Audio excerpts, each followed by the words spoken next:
Vale lembrar, ainda nos anos 60, quando eu regressava de uma jornada de trabalho e que estava absolutamente desarvorado. Estou me referindo aqui à realização de um filme, talvez o filme brasileiro mais importante do século que passou. Eu me refiro ao Cabra Marcado para Morrer, de autoria do nosso inesquecível e imortal Eduardo Coutinho, que todos aqui sabem por referência, vítima de uma tragédia que aconteceu há coisa de meses atrás, assassinado pelo próprio filho, uma criatura esquizofrênica. Então, eu me debatia numa crise pessoal, porque tentava-se realizar o Cabra Marcado para Morrer justamente quando ocorreu o golpe militar de 64. Para vocês terem ideia, na noite do dia 31 de março de 64, para o dia 1º, claro, 1º de abril, nós estávamos filmando no Engenho Galileia, que era uma espécie de quartel-general, ou pelo menos emblematicamente, simbolicamente, o quartel-general das ideias de reforma agrária no Brasil, em Pernambuco. Na passagem do dia 30 para o dia 1º, nós filmávamos, porque quando você filma à noite, e é de enfiada, você repousa no outro dia, a fim de restaurar as forças e voltar novamente, quando a luz do sol cai, você novamente retoma o trabalho. E foi justamente nesse momento, Laercinho, eu acredito que já conversamos sobre isso, já contei isso a você, foi justamente nessa hora que filmávamos a cena. Quem conhece o filme Cabra Marcado para Morrer, deve lembrar dessa cena. É a hora exatamente e coincidentemente em que a polícia truculenta, a serviço do latifundiário, vai prender, buscar no próprio lar o João Pedro Teixeira. E a dona Elizabeth Teixeira vem ao alpendrinho da casa, uma tapera, uma casa muito pobre, e ele estava nu da cintura para cima, foi surpreendido na noite, da forma como estava, domesticamente ali, nu da cintura para cima, essa expressão. E ela vem com a camisa e oferece a ele já sendo arrancado do recesso do lar. E ele pega a camisa e fica aquela coisa como se fosse uma dúvida. Ela entregando a camisa e ele há uma tensão, uma coisa. Essa cena é muito e explica de certa forma o estado em que a gente estava. Quem viveu, presidente Assis Estrela, aquele momento, sabe que o Brasil estava numa encruzilhada, justo na noite do 31 de março para o dia 1º de abril. E o João Pedro é levado. Esta foi a última cena que nós filmamos da primeira etapa do Cabra Marcado para Morrer. Encerrou-se essas filmagens naquele dia ou naquela noite, exatamente naquela noite, e regressamos à Vitória de Santo Antão, onde tínhamos uma base na cidade, porque levávamos já um mês aí fazendo esse filme, e tinha muito mais pela frente, para descansar, para dormir, para retomar o trabalho no outro dia. Quando, para nossa surpresa, fomos acordados, alguém foi e nos acordou por volta aí das 8 horas da manhã, se não me falha a memória, dizendo que havia um movimento revoltoso nas ruas do Rio de Janeiro, um general descendo de Minas Gerais, acho que era o Muricy já, essa coisa. E nós, que éramos militantes todos de esquerda, então nos entusiasmamos com aquilo e começamos a arrumar as nossas defesas ou a nossa resistência. E qual não foi a surpresa? Claro, quando, ouvindo o rádio, tomamos conhecimento do que realmente se tratava. Então, fomos praticamente, porque éramos vistos, para vocês terem uma ideia, na cidade de Vitória de Santo Antão, que corresponde mais ou menos como uma Sousa, Acredito que ali é a Caatinga litorânea de Pernambuco, por ali. Vocês conhecem, Vitória de Santo Antão.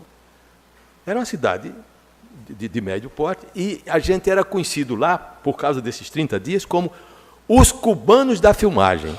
Agora, imagine a situação nossa. Né? No momento em que as tropas da chamada direita, né, a reação mais truculenta que poderia acontecer, e a gente, inocentemente apelidados de os barbados, os cubanos da filmagem, porque quem tinha barba, eu não tenho, que eu sou meio imberbe, mas os outros, todos os nossos companheiros, alguns egressos da União Nacional de Estudantes, estávamos aí numa situação difícil. Então, não houve outra alternativa a não ser nos dispersar e cada um para o seu lado. Há histórias. Hoje mesmo eu fui surpreendido por uma história que está muito ligada a isso, porque a essa altura Dona Elizabeth já era viúva e estava nessa filmagem para ilustrar com o seu depoimento o que tinha acontecido com o cabo marcado para morrer, o João Pedro Teixeira, marido dela. Então, o Coutinho, que era o chefe, que era o diretor, foi se homiziar em Olinda e eu fiquei no Recife por conta de dar guarida e de salvar a pele da Dona Elizabeth Teixeira. Eu não tinha alternativa, eu estava, por conta de uma licença para fazer esse filme, eu era funcionário do Instituto de Previdência e Assistência do Servidor do Estado, PASE. E aí procurei a casa de um parente no Recife, onde me homiziei com Dona Elizabeth, porque ela estava sob a minha guarda. Passou-se um dia, passou-se 3 dias. Então, a televisão, senhor presidente, o rádio, os jornais não paravam de noticiar, claro, o golpe, e não parava de noticiar sobre a fuga de um grupo de cineastas que estavam apenas disfarçados de cineastas e que tinha por missão eliminar 20 delegados de polícia do interior de Pernambuco. Você imagina a nossa situação. Aparecia o retrato da Dona Elizabeth no jornal. Na televisão, eles pegaram os nossos equipamentos. Quem serviu o exército, eu olho para aqui e vejo. Aqui tem um tripé. A metralhadora Otiquis tem um pequeno tripé. Eu servi o exército, infelizmente, não tive alternativa, servi o exército. A Otiquis é muito parecido com um tripé assim, ela fica montada no Otiquis. Então, eles mostravam aquilo, filmado à distância, na televisão, como se fosse material de guerrilha. Então, nós estávamos numa enrascada. Então, no 3º dia, esse meu parente me chamou à parte, eu e a Dona Elizabeth, lá na casa dele. Não tinha para onde ir, estávamos lá escondidos. Me chamou e me pediu, pelo amor de Deus, me tire esta senhora daqui. Porque ele via na televisão, via na rádio, via em toda parte. E eu não tive outra alternativa a não ser tirá-la. Por sorte, ela conhecia um amigo do João Pedro Teixeira, lá perto do Barro, onde a gente estava, no subúrbio de Cavaleiro, e me deu a referência dele, um papelzinho que ela guardava numa carteira, e eu fui e acertei com esse senhor, Manuel Serafim, a guarda da Dona Elizabeth. Porque ela me disse, vá porque eles vão me acolher. E eu fui e o Manuel Serafim, junto com a esposa dele, disse, traga ela para cá que ela vai ficar conosco como se fosse nossa irmã. E assim eu fiz. Voltei na casa do parente e confeccionamos, eu e a minha mulher, um vestido de chitão estampado, assim meio espalhafatoso. Dona Elizabeth é uma figura absolutamente digna. Oxigenamos o cabelo da Dona Elizabeth, pintamos batom em rouge, um óculos meio espalhafatoso. Ela ficou parecendo uma dessas mulheres da vida alegre. Até hoje eu tenho remorso quando falo com a Dona Elizabeth.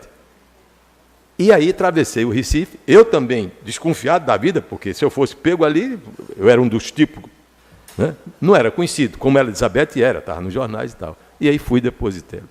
Essa história, pequena incidente que eu estou contando do cabo marcado para morrer, ilustra 2 coisas. O que eu estava querendo contar era uma outra coisa, mas o Leonardo hoje, quando a gente deu essa volta pela cidade, ele disse, é verdade que você se fantasiou de mulher para escapar do cabo marcado para morrer?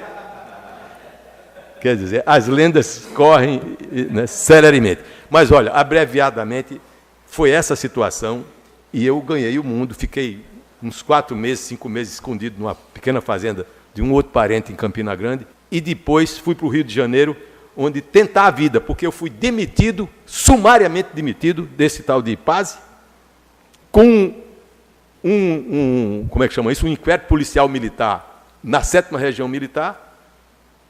Um parente que trabalhava na aeronáutica, me conseguiu uma carteira de identidade falsa, tirou o retrato do titular, era do arquivo morto da aeronáutica, e pôs o meu retrato. E eu circulei uns 2 anos escondi a minha verdadeira carteira de identidade e circulei por aí. Bom, nesse tempo, passa-se 2 anos, eu comecei a ter muita saudade desempregado no Rio de Janeiro, fazendo bico em jornal, repórter. Resolvi voltar ao Nordeste para fazer um filme que tivesse característica de demonstrar a injustiça social, a exploração do homem pelo homem, o subdesenvolvimento nordestino e tal. Teimosia de paraibano. E vim para João Pessoa e de lá fiz um contato com o Maris e vim a Sousa procurá-lo, porque eu havia cruzado com o Maris ainda no tempo de Liceu Paraibano. O Maris já um líder estudantil ativo, né? Você vê que eu sou um cabo já velho, né? E aí vim aqui e expliquei a minha proposta para o Maris, que me acolheu, me ouviu serenamente, não foi assim a galope, não. Me ouviu, que eu queria ajuda. Eu queria o abrigo, eu não queria nenhuma recompensa financeira, mas eu queria meios para fazer esse filme, que há muito tempo, há 2 anos pelo menos, eu vinha matutando em fazer esse apanhado, que não fosse na área em que foi feito o Cabra Marcado para Morrer, porque era muito vigiado. Mas eu digo, tem o algodão, o Cabra Marcado é muito em cima da área da cana. Eu digo, eu vou lá para o sertão e faço em cima da cultura do algodão. Sousa, com as suas usinas, que não existe mais. Aí contei isso para o Maris, ele me ouviu, disse, olha, eu posso lhe ajudar, mas você vai... O Maris era o chamado prevenido e zeloso do erário público, um exemplo de homem em todos os sentidos. Falou, olha, para que eu te ajude, você vai ter que fazer um trabalho para a prefeitura. E assim foi. E aí ele realmente me deu uma ajuda financeira, exigindo então que eu fizesse um trabalho, um documentário, uma reportagem, e eu filmei o 7 de setembro de 1966, aqui. Filmei, voltei para João Pessoa, revelamos o material, voltei com esse material e foi muito interessante porque foi quase que uma noite de gala.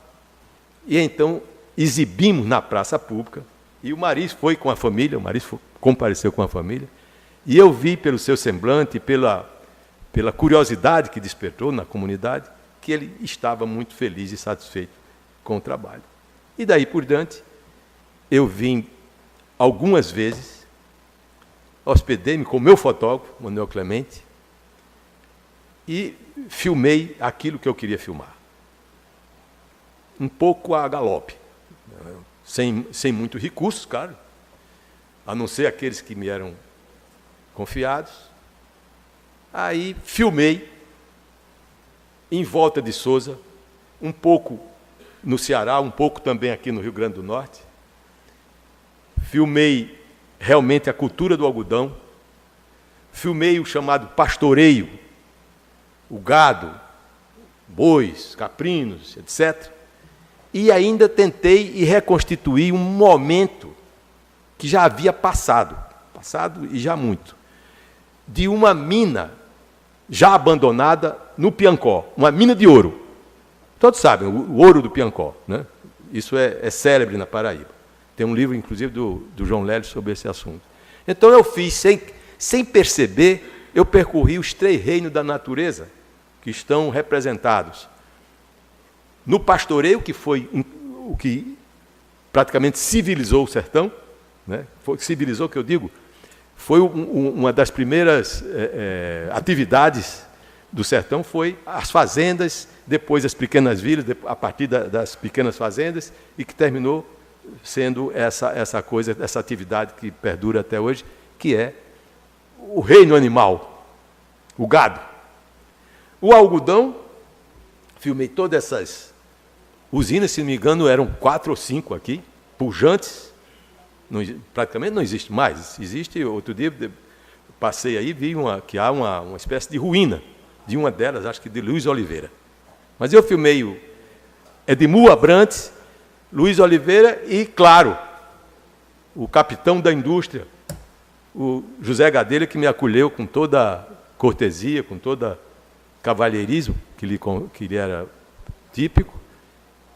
E aí isso resultou no País de São Saruê.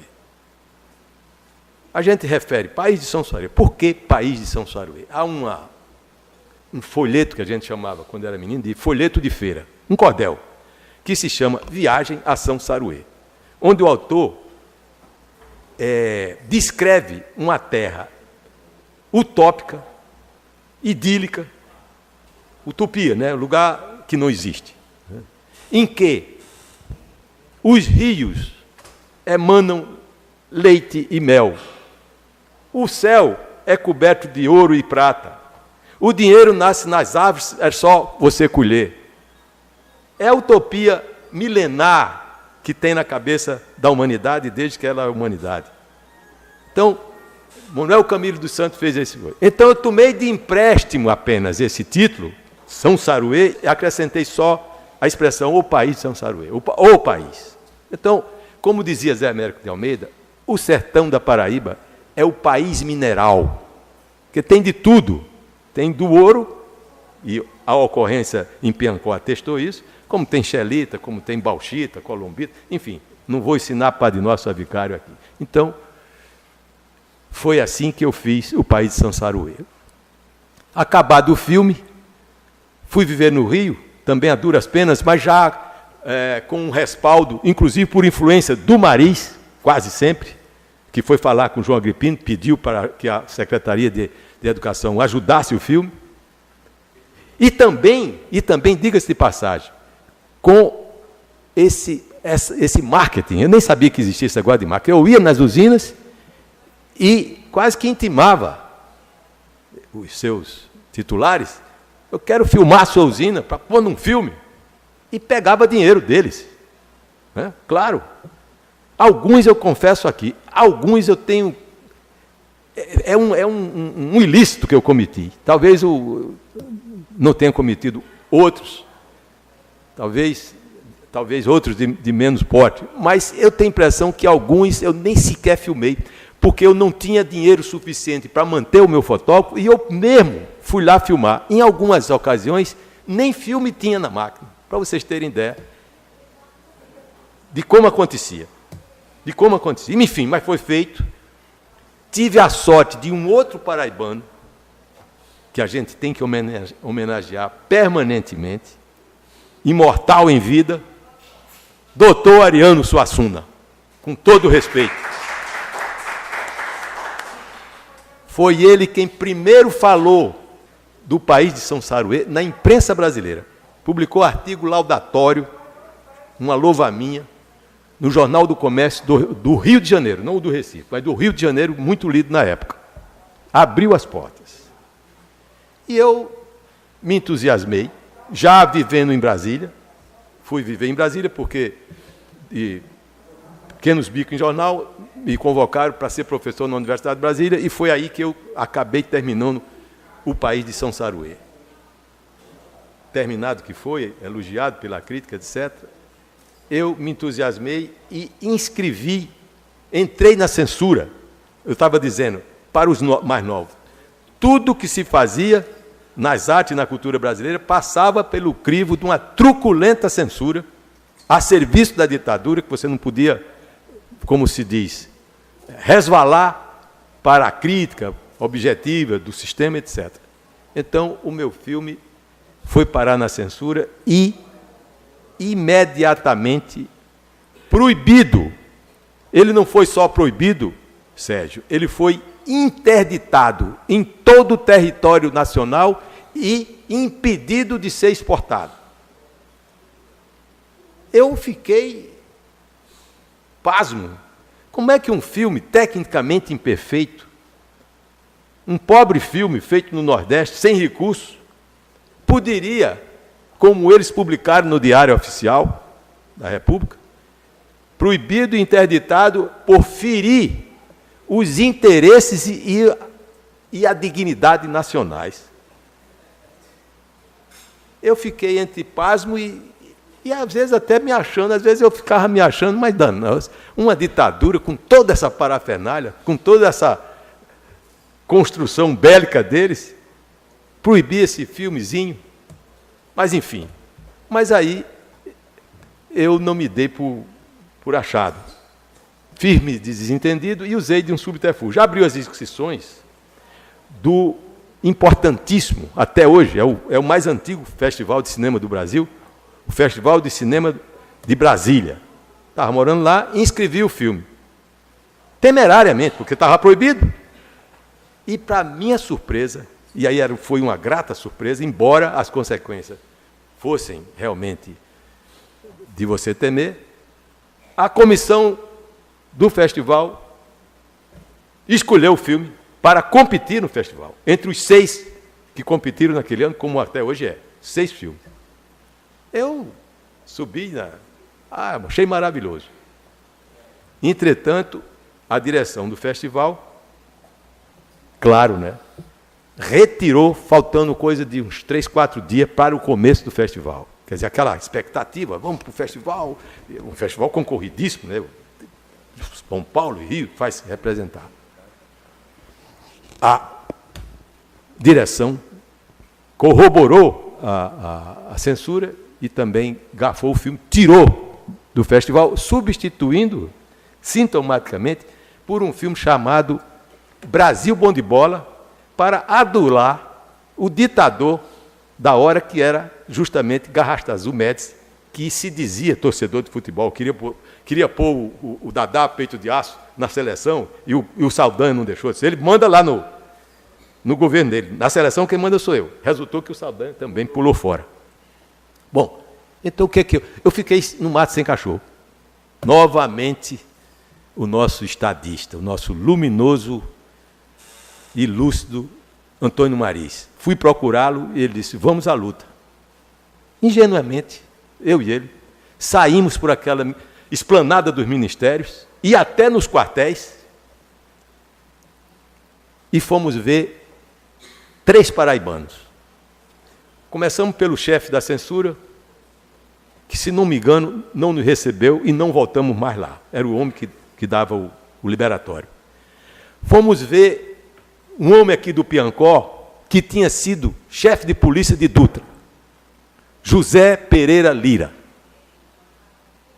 Parecia um índio, já velho, uma múmia.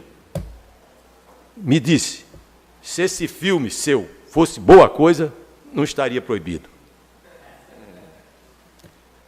Eu levantei o acampamento e fui embora. Mas fui com o Mariz ao STF. Imagine você. O Mariz era um homem ousado e, ao mesmo tempo, acreditava. Era um ser humano esperançoso. Fomos a Oswaldo Trigueiro, ex-governador da Paraíba naquela ocasião. Fomos a Oswaldo Trigueiro no STF, na Suprema Corte. Claro que, em particular, no gabinete dele. Nada feito. O Mariz, eu não sabia de nada, eu sou inocente em política. Né, sabe? Ele disse, vamos ver o general Antônio Bandeira, chefe da guarnição federal em Brasília. Antônio Bandeira. Um homem, talvez menor do que eu. Um quase anão, né? Porque um homem menor do que eu já é a categoria, já é baixinho demais. Né? Fomos a Antônio Bandeira. A mesma coisa. Lá, como é que chama lá? Setor militar urbano. É uma coisa suntuosa, edificações magníficas, né? Nada feito. Isso demonstra exatamente o clima que a gente vivia. A truculência da ditadura e a censura a serviço dela.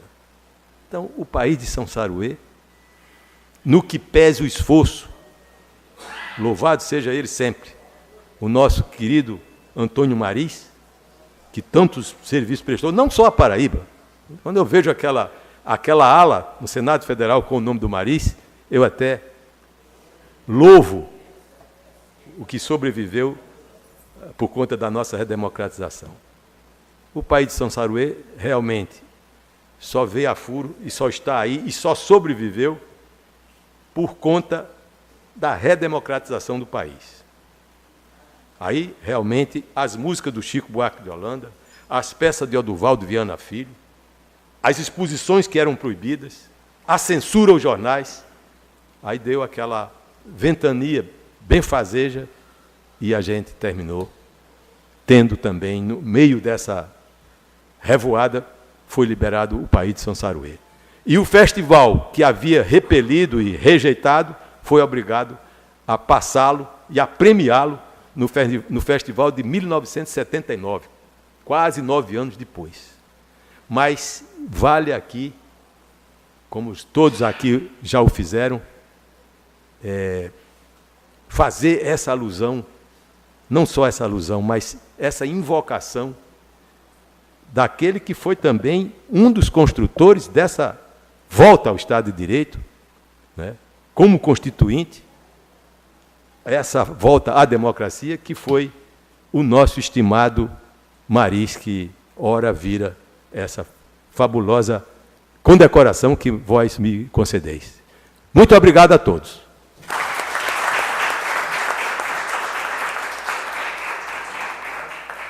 Só uma nota de pés de página. O Eilzo Matos me mandou aqui um texto, porque parece-me que estava impedido, acho que não estava em Sousa. Eu quero de público agradecer também a Eilzo, como a vocês todos. Vou fazer uma visita a ele, sempre que possa. Está em Corema? Tá, por favor. Obrigado a você.